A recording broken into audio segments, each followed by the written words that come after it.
the destiny of dentistry is to help patients achieve better oral and overall health. Now, to do that, we have to collaborate. So in some fashion, we have to understand the challenges that medicine faces. We have to then deliver patients to medicine with the endpoint that they want. And that's not, well, we really taught them how to floss and they're now using an electric toothbrush, so we think we're good to go. No, medicine needs people that have the systemic burden of inflammation from the mouth under control. There's no reason why, at least the dialogue at the first discussion should be the autoimmune diseases, the rheumatological diseases, diabetic. All of these things are inflammatory risks. Why does dentistry sit on the sideline and not be a part of that inflammatory systemic risk? Yeah, this is a tale, oh yeah, a tale of two hygienists. So there might be only one, bringing the best of dental knowledge, and we do it all with ease. We cover oral health and screening, and preventing gum disease. We're gonna do a lot of learning, and have a little bit of fun working at the dentist. A tale of two hygienists. Welcome back, everyone, to another episode of A Tale of Two Hygienists, an Endeavor Business Media production. This is episode number 407. I'm your host, Andrew Johnston, and thank you so much for making us a part of your day. This week, we are bringing on an episode that Erica Flateau and I worked on together. She was co-hosting with me. We recorded it at RDH Under One Roof a few months ago from the exhibit hall floor. So that same disclaimer as we always talk about, there's going to be a little bit of noise in the background, but the conversation was really good. We brought on Dr. Donley and Dr. Sealove to chat about the importance of working together as medical and dental care providers under the, I guess, bigger umbrella of healthcare. And they actually give a course together at some of the larger conferences. So if you are headed to a bigger conference, your Chicago Midwinters, your Hinmans, your RDH Under One Roof, things like that, please be on the lookout for them at the next one that you go to, because their course goes so much more in depth than what we have time for on the podcast. So make sure you look out for that. Now, next week, we're bringing on Anastasia Tershetta to talk about boundaries and setting them in different parts of your life. Now, I'm going to also be very honest about this, because when I went into this episode, I was thinking, look, I'm pretty good about setting boundaries. This episode probably is not really going to apply to me, but I know it's going to apply to somebody out there. So, we need to make sure that we record it. I feel like I'm pretty good about safeguarding myself. I don't like getting hurt. And so as I try to, set what I thought was setting boundaries, which it really wasn't, I was trying to keep people at a distance. And what I learned was that distance doesn't mean a boundary. So a fascinating episode. You're going to love that. That's next week. So make sure that you are subscribed to this podcast. And then one of the last things I want to talk about on the intro is an update for the dental trip that I mentioned last week on the show. The dates are set for April 13th to the 20th, 2024. The cost is $1,500 for the tuition. And then you also are responsible for paying your flight to and from the Philippines and your home airport. We're going to meet in Manila, and we'll start our journey from there. I posted in a couple of the Facebook groups just over the last week just to kind of see what kind of interest there was. And holy crap, I was blown away by how many people wanted to join. I have a list of more than 30 people for this first trip in April, and more than 30 people for 2025 already. So just flabbergasted what's going on here. But while I'm super thrilled by all of this expressed interest, I'm also a little bit cautiously optimistic. I don't think this is one of those boundaries I was talking about earlier, but I haven't asked anyone for a deposit yet. I haven't asked anyone for money yet to kind of secure their spot on the trip. So my guess is that there will be several spots that do open up as it comes time to actually shell out some money. So if you're interested in going, if you're interested in joining the group, shoot me an email, andrew@ataleoftwohygienists. Let me know that you're interested. Most people, and it kind of shocked me and this is why I think the boat is filling up so quickly. Most people are coming with a friend, another hygienist friend. We are taking some spouses and some friends and partners non-dental, but it's a kind of a limited number of that. But I'm surprised by how many people are coming together with someone else. And so if you have a friend that you want to go, or maybe your office was interested in doing it all together, let me know. I'll add you to the list depending on which year you're interested in. only 20 people can fit on the boat due to the capacity. And this boat is the one that takes us from some of the bigger islands to the small island where the dental mission part is actually happening. So if you're interested, again, Andrew at ataleoftwohygienists.com. Okay, I think that is it for me. I am on my way to the Perio Protect conference this weekend, so I know I will have a happy week. I hope you all do too. Enjoy this episode with Dr. Donley and Dr. Sealove. A tale of two hygienists. All right, welcome in everyone to another episode of A Tale of Two Hygienists, the interview portion. We are at RDH Under One Roof. You're going to hear, again, the loudness. Oh, that banging right there, just so you know, is we do have cornhole right here in the booth. We're having a good time. It's, I don't know where these guys are from, my attendees. But today, we're going to tackle something maybe a little bit different. So if you've been to Under One Roof before, you have probably tried to schedule out your day. You saw all the great courses, and you're like, I want to go to that one. And so you register for it. And then you see another one, the exact same time frame, and you can't get there. And it's frustrating. I mean, Erica, you've seen this, right? Yes, experienced it. And so it's so frustrating. And so what we're hoping to do today is I saw one of these courses. I said, look, if we can get these doctors on, I would love for them to spend just a 20 to 30-minute time period with us, just kind of giving a highlight overview of their course. So if you guys want to see this course, you're going to have to go look it up on another event, obviously. But Dr. Donley, Dr. Sealove, thank you very much for joining us today. Happy to be here. So let's get into introductions, first of all. Doctor, if you don't mind starting kind of who you are, like what your background is. Yeah, you bet. I'm actually happy to be back here close to home. I'm a periodontist. I practice in Bowling Green, Kentucky, which is about an hour north of Nashville.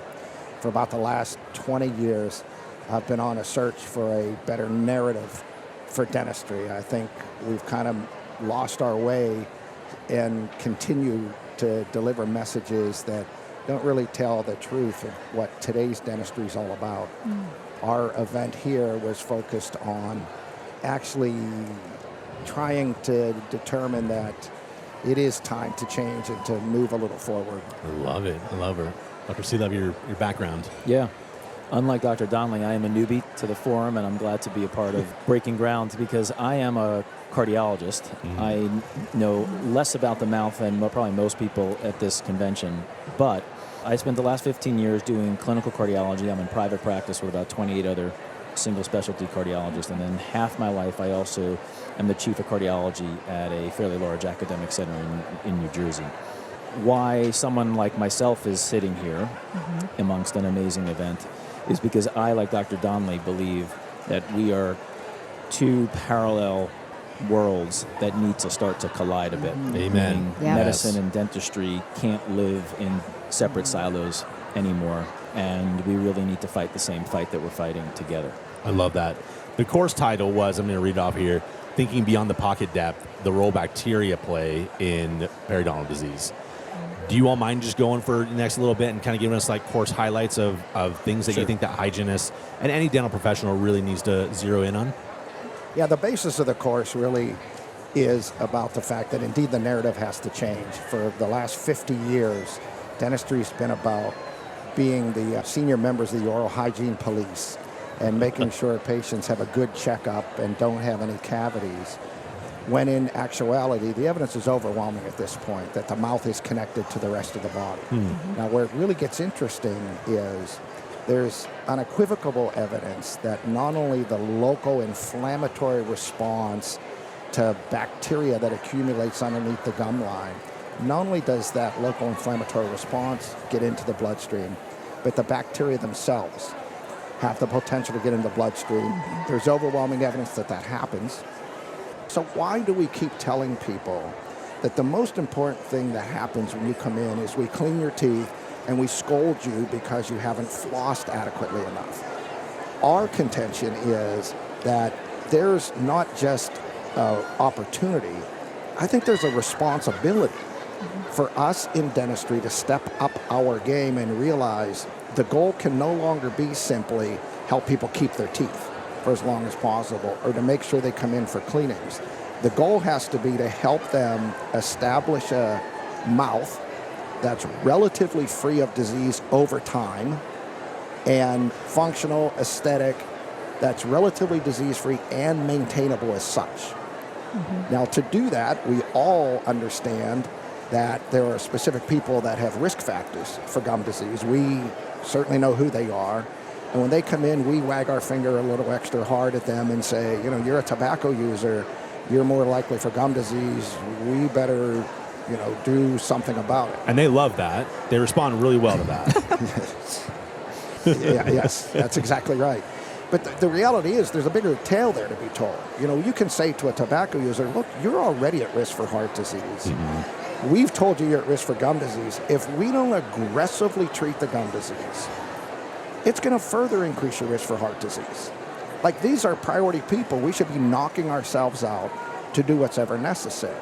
Well, what's necessary, as we all know, is not just to clean things up the best you can, not to give it a few good scrapes, but to identify, especially in these priority patients, the sites that are affected by disease. We have to determine if what we did allowed those sites to return to health, and if they didn't, we have to do something else. Those people that have these risk factors for periodontal disease, tobacco users, patients over their ideal weight, postmenopausal women, diabetics, people with sleep apnea, is a good start to the list.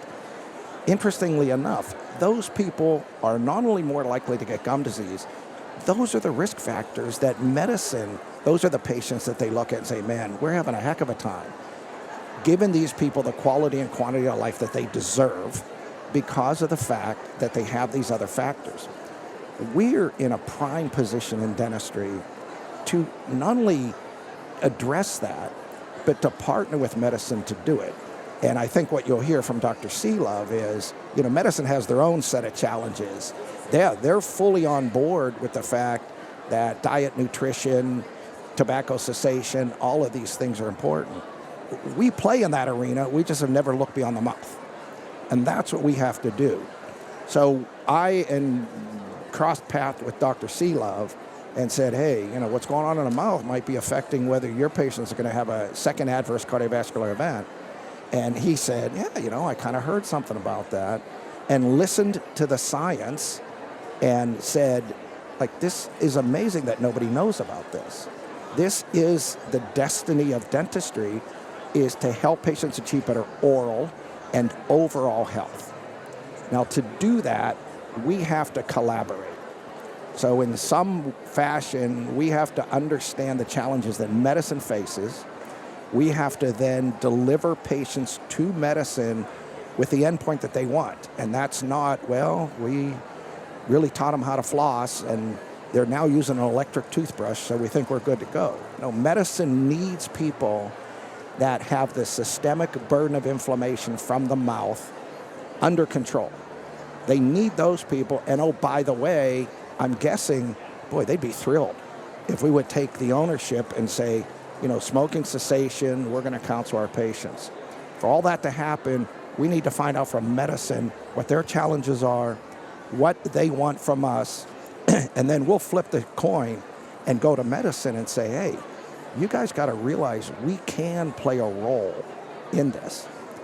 The message we're trying to drive home is, in essence, it's time for both of us to kind of step up our game. I made the statement yesterday that the most important healthcare provider that a patient can see to maximize their chance for wellness over their lifespan, the most important healthcare provider they can see over their lifespan is a dental hygienist. Now, I'm not done with that statement. It's a dental hygienist who realizes that their wonderful task and responsibility is to make sure that patients are relatively disease-free over their lifespan, make sure that the factors that we share with medicine are receiving the due attention, make sure that we're collaborating with medicine. A hygienist that treats patients over their lifespan like that is doing a massive favor to their overall health. That's indisputable. Yeah, absolutely. But I guess my pushback on that would be I would love to do that.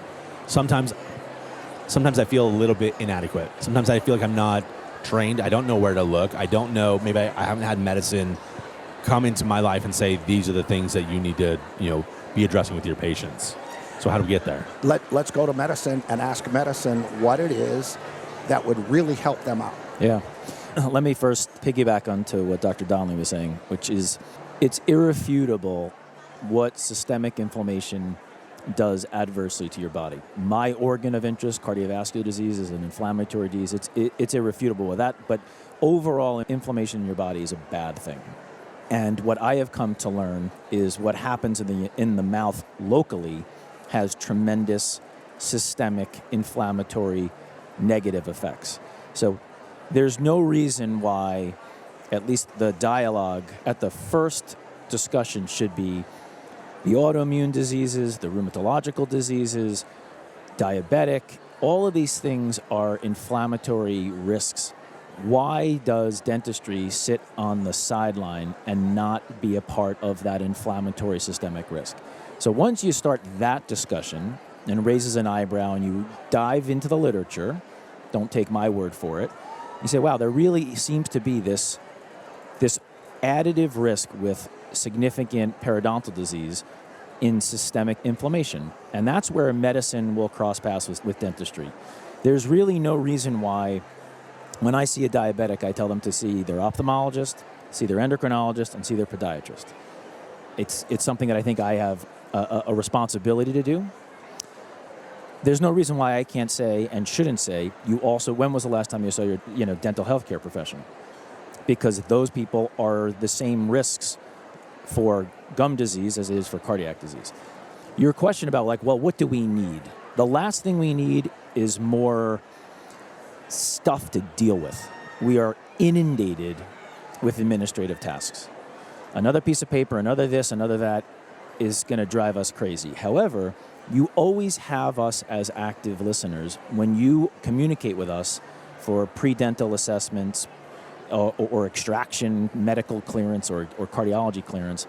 And what I've told Dr. Donley is, well, if I have to fill out that form and explain what his or her risks are for heart disease and making sure they're safe to, undergo a procedure, tell me in a short, succinct, few lines what he or she has, and hey, wink, wink, this may impact his or her risk for cardiac disease. And that starts the dialogue. And I really think the first step is just getting to the table and acknowledging that our worlds literally for 100 years have been, you stay over there, we'll stay over here. These two sandboxes are totally separate, and that needs to change. Let me ask a quick question, and this is really for both of you. So you're talking about these pre-dental procedure clearance forms. I feel like we've been taught, and Erica, you can chime in if I'm a little bit wrong, it used to be this big old wide box of things that needed clearance. Then they're like, nope, nope, nope, and it got smaller and smaller and smaller. It seems to me, and again, I'm not sure if I'm saying what you're saying, but are you saying that when they're doing extractions and they have some of these other systemic issues, that it doesn't hurt to get a clearance?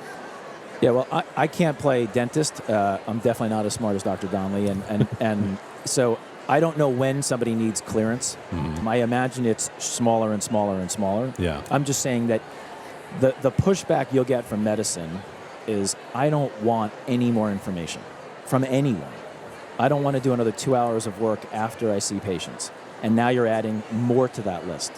So I'm just saying you have to be creative in how to deliver that message to medicine. Because I could tell you for sure, medicine has no idea what happens in the mouth. It is a own entity. It has nothing to do with my world.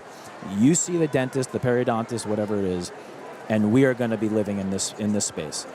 And that needs to change. So how you deliver that message is dependent on who you talk to and your referral patterns and your comfort with the medical world. But I don't want to tap into, who needs clearance or not. And I think Dr. Sealove was using that as an example of the fact that they're so inundated already with stuff that they have to do. Right. He's saying, if there are opportunities, that's just one small opportunity. If you're going to send a clearance form to a physician, right? I'm not going to send my gotcha. periodontal charting.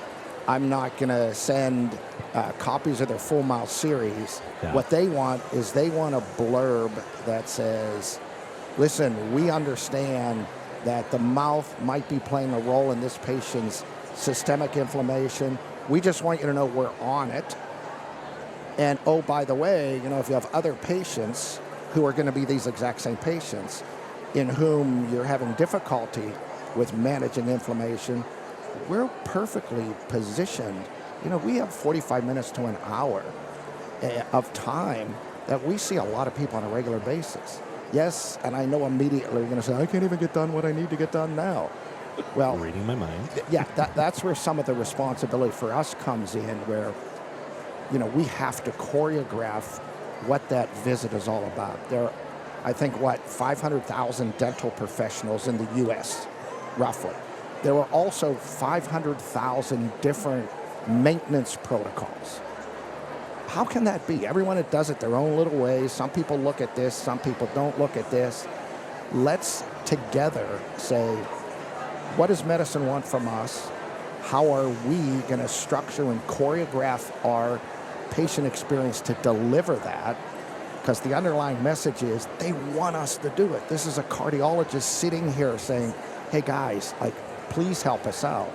You know, and we have people come in and clean their teeth, and we use that very sophisticated tool to determine whether the visit was successful. The patient takes their tongue and rubs the facial surfaces of the maxillary anterior and goes, oh yeah, they did a really good job.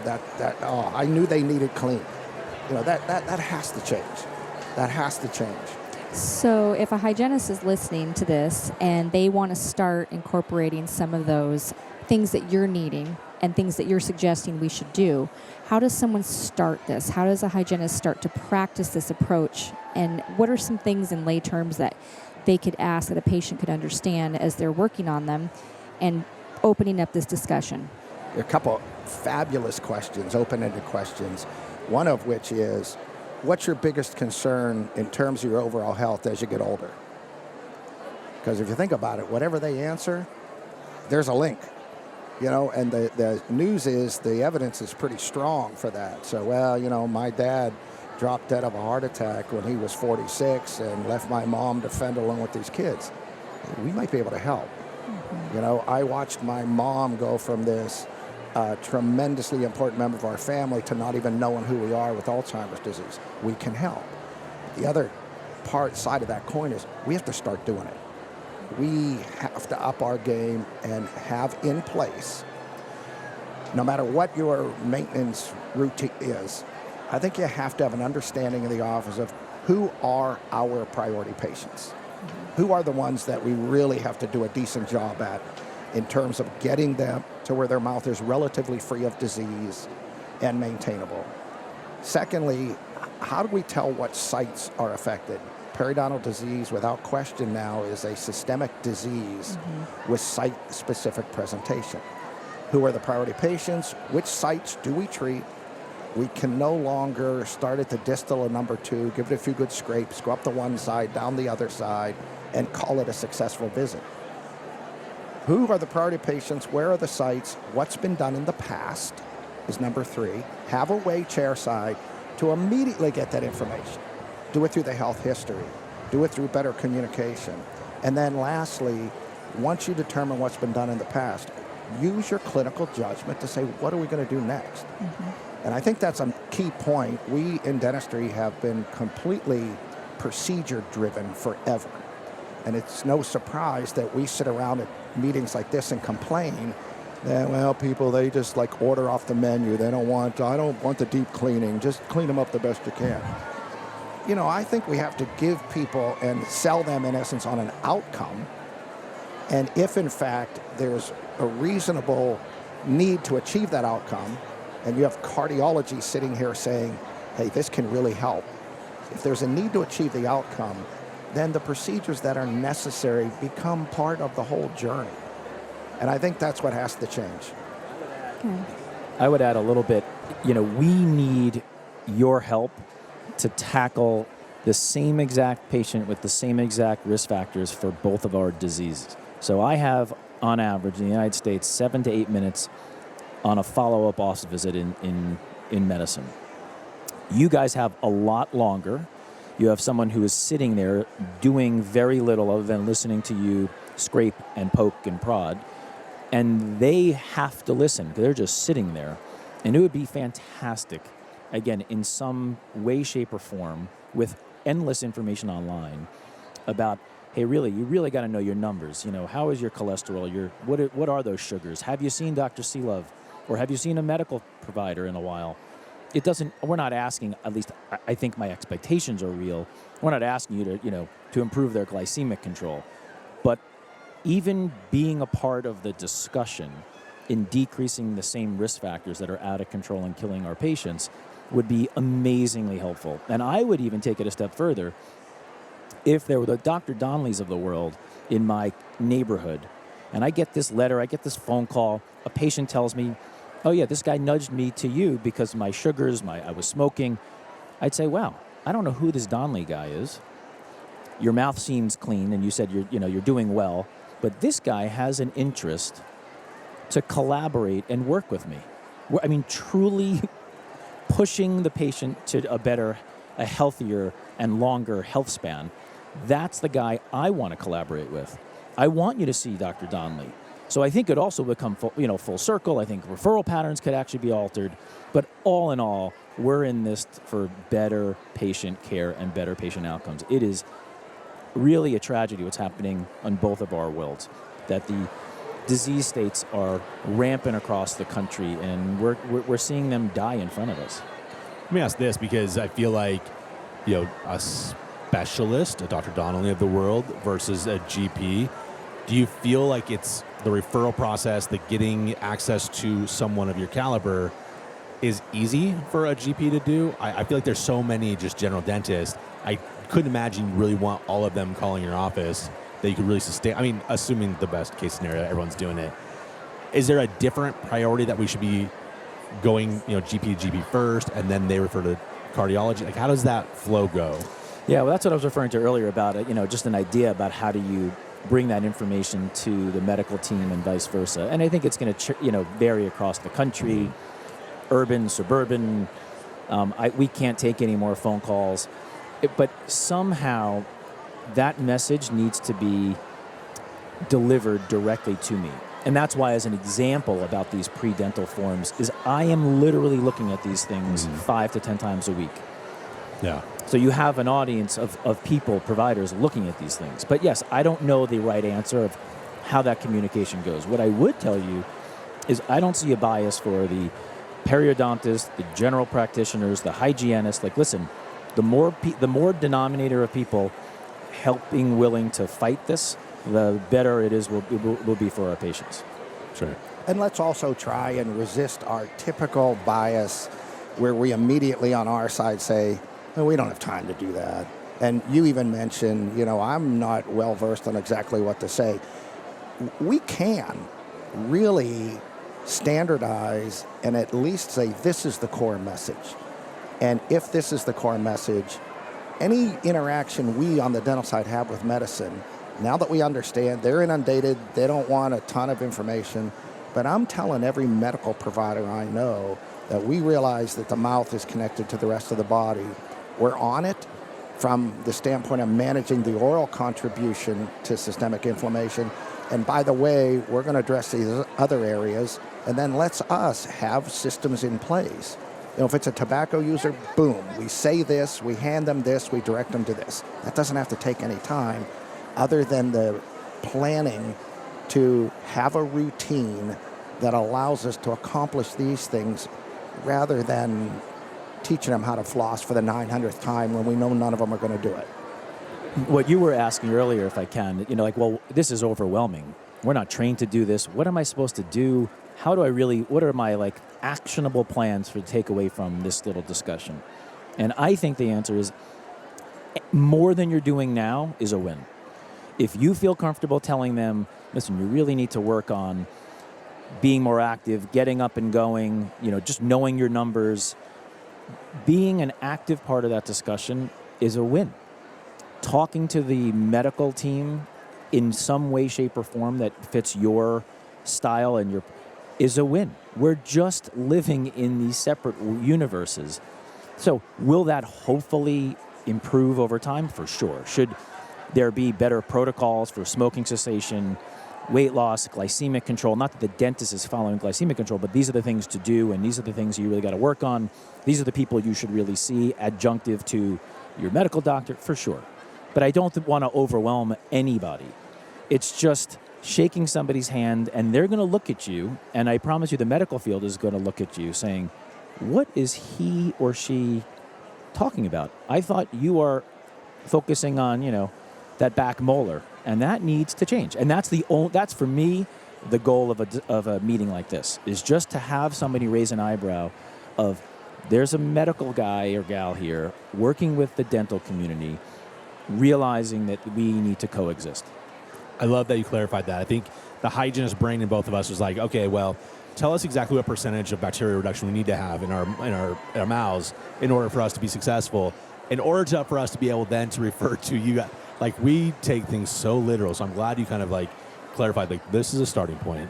And everyone's community is going to be a little bit different, right? We're going to go see our specialists and things like that and figure out the pathways. But let's start with a common, better narrative for dentistry.